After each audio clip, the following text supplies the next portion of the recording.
you again, are you ready? Yeah! Are you ready? Yeah! The nation's cameras are behind you. They need to hear you. Are you ready? Yeah! So I was thinking about this. You know, I have a special place in my heart for Georgia because it's our sister state, right? So when I was governor, we took care of each other. That's what we did. And so South Carolina's looking at Georgia going, what's going on, right? Because 2 years ago, Georgia had a hiccup. 2 years ago, Georgia did something that wasn't characteristically like them. And 2 years ago, something went very wrong. But I know Georgians. I know they have an ability to self-correct. I know they have an ability to get it right. Because I know Georgians will go back and say, okay, we did that 2 years ago. But my question to you is, you gave Warnock 2 years. 2 years. Do you know what he did for you in those 2 years? I'm a correct, my dear friend Ralph Reed. He helped spend $5 trillion of our tax dollars, and they've got 3.3 that he's wanting to spend more of. Did he say no to that money? No. He didn't. Did he say no to the highest inflation we've had in 40 years? No. Did he do anything to stop Biden from getting dirty oil from Venezuela? No.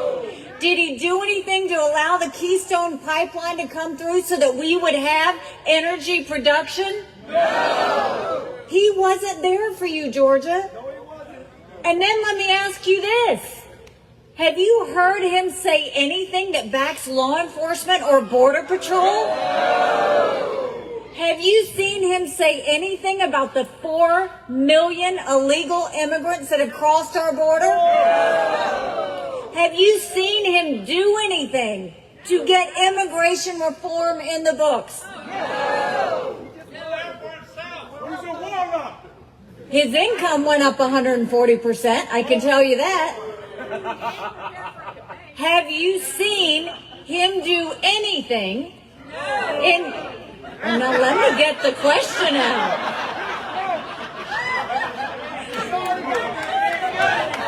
Have you seen him do anything to give parents more control over their kids' education? Have you seen him fight for school choice?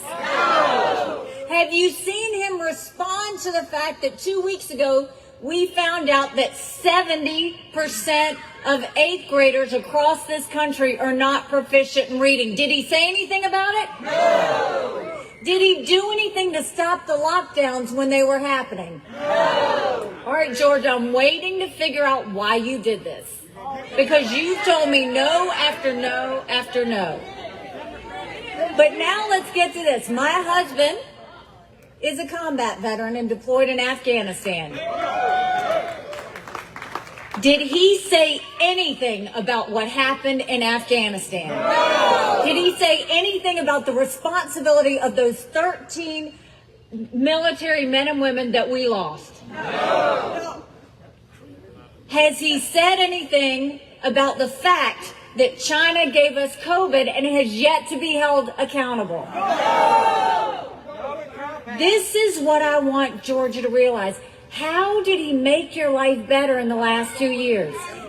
He didn't. He didn't. So now I'm going to ask you this. If you turn on the news, what's everybody want to talk about? 2024, right?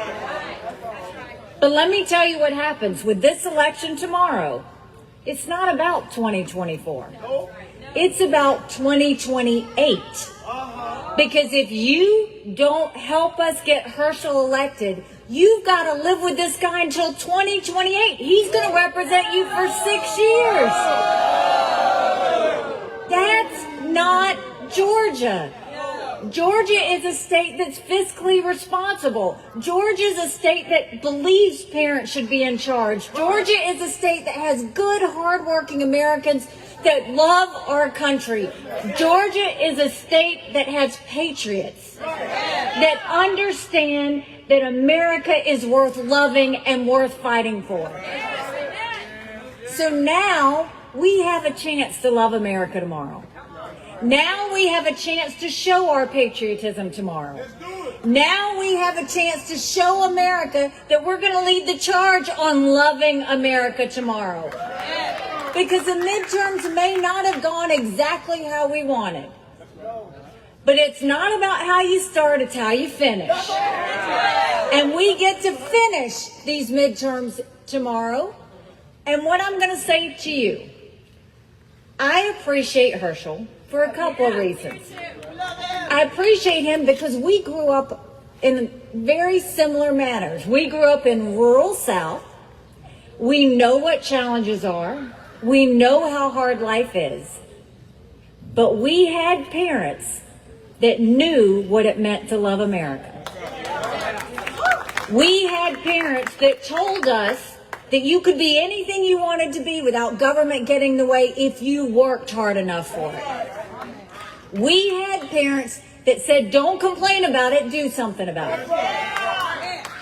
Herschel saw what Warnock did to Georgia. Yes, he did. He didn't complain about it.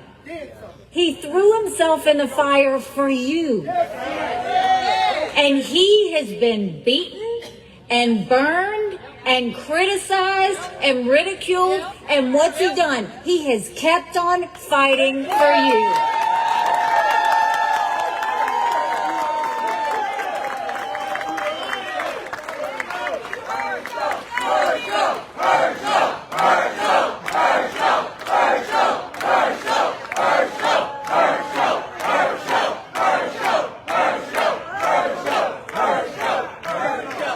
So we have an opportunity to right a wrong. We have an opportunity to end this right. We have an opportunity to start a direction of loving America like we haven't in a long time. But this is the thing. It's messy outside. It's going to be messy outside tomorrow. When I came last for Herschel before the election, I said, I'm not going to agree with anybody on TV or anybody else that's talking about a red wave. And the reason I said that is because there is no red wave. There's either turnout or not. This is all about turnout.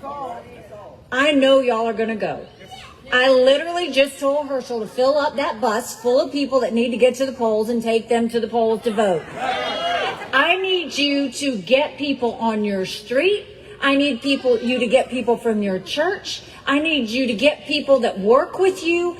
Take them to where they need to go. Don't let them tell you to do it. I want you to do what the sign says and flood the polls on December 6th.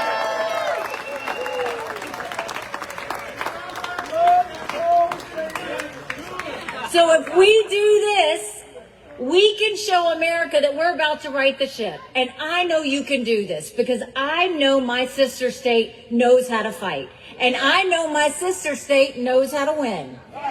So now we're going to do it on all levels. And I am telling you, there is nothing that's going to be finer than a day, normally I would say in South Carolina, but in the entire country will thank you if you can help us do this. So let's do the biggest, proudest thank you could ever give for a candidate who has fought and worked his butt off. Give it up for Herschel Walker.